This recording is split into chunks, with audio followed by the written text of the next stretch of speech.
if you're doing things well, do them better.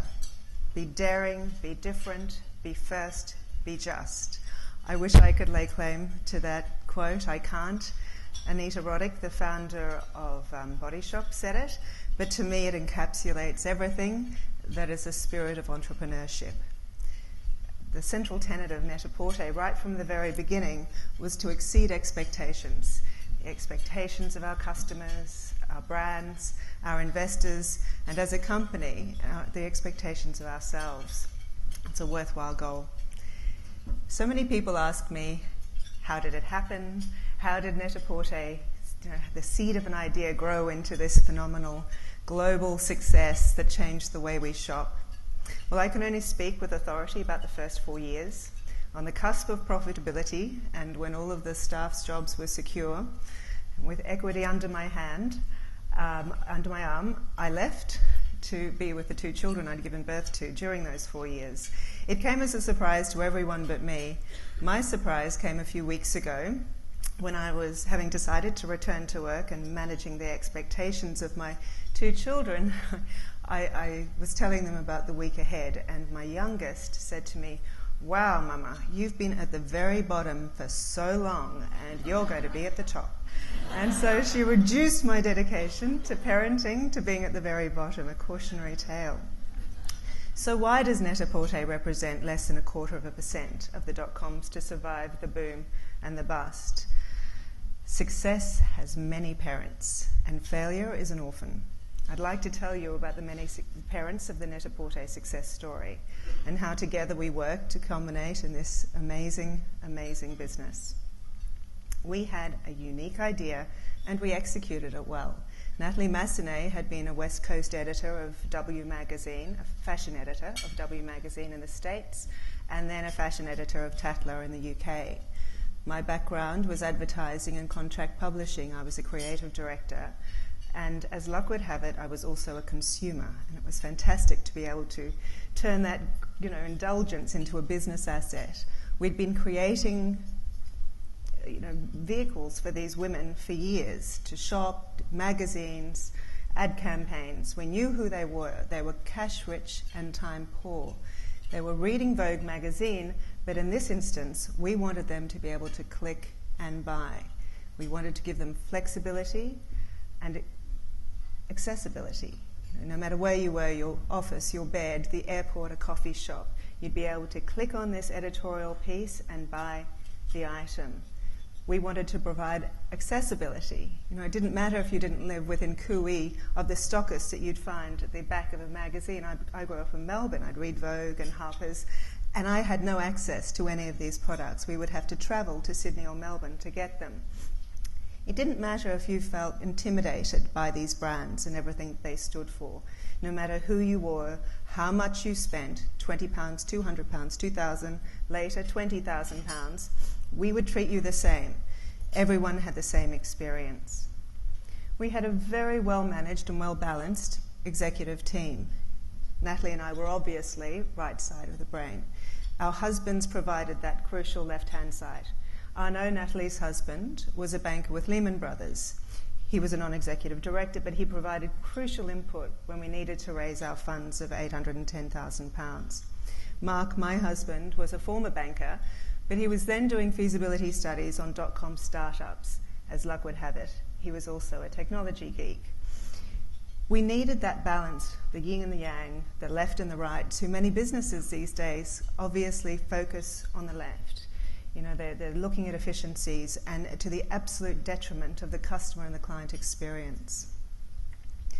We had amazing investors.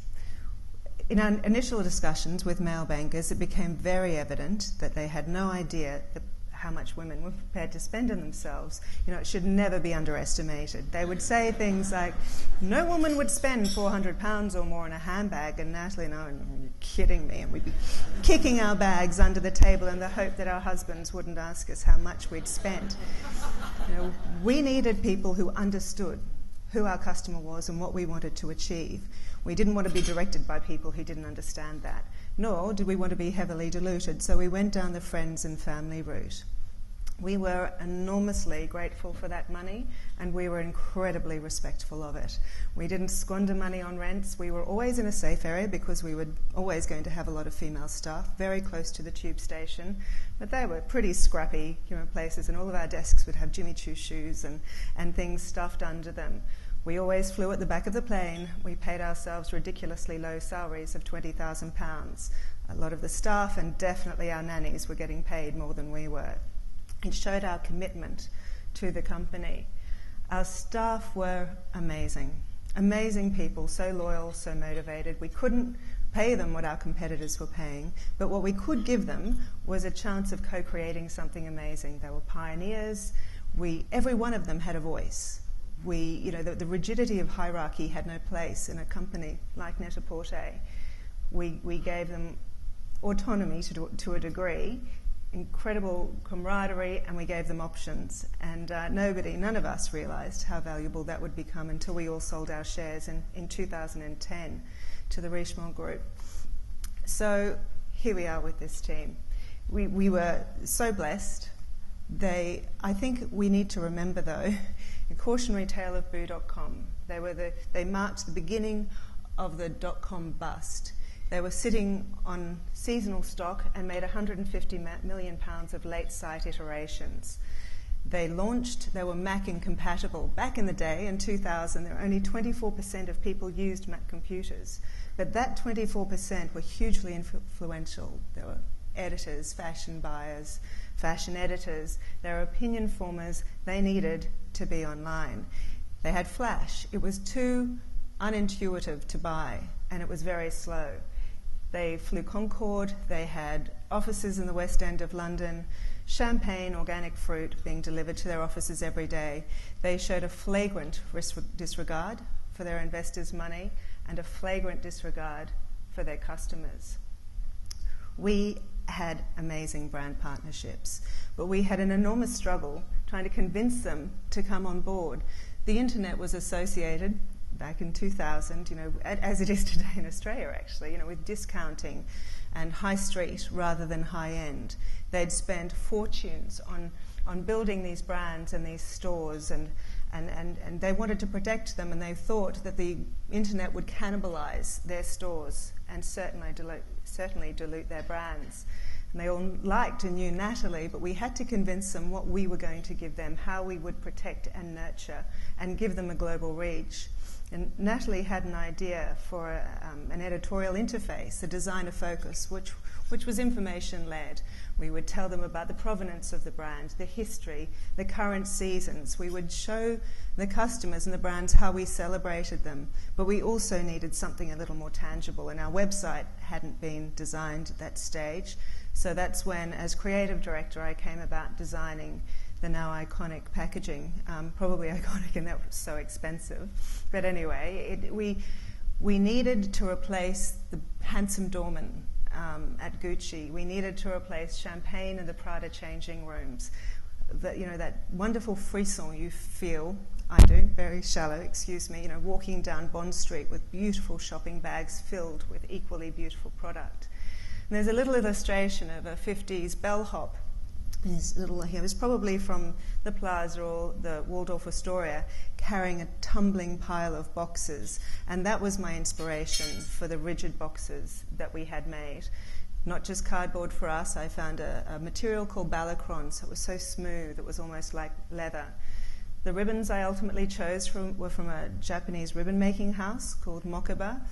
A fantastic girl called Fleur would hand-make Petersham bows to the right-hand edge of every box and rosettes for every shopping bag that would be delivered within hours in London to homes and offices. It showed our brands that we celebrated and respected what they stood for. It showed our customers that we understood what she needed. We had amazing partners in our web development company. As luck would have it for us and them, they took equity as part payment. And so they had skin in the game, and they helped build this incredibly flexible, agile, and beautiful, chic new site.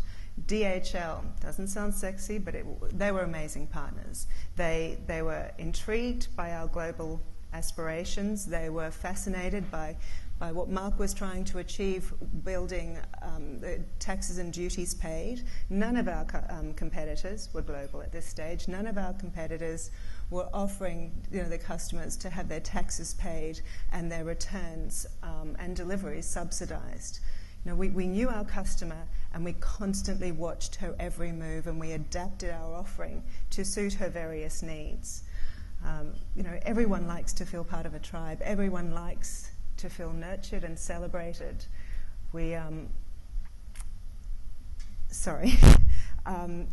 Time and money are precious, and we worked hard to deserve our brand's time and money, investing, trusting us and our customers. I look around at businesses today and they seem stupefied at the current climate and this thing called the internet.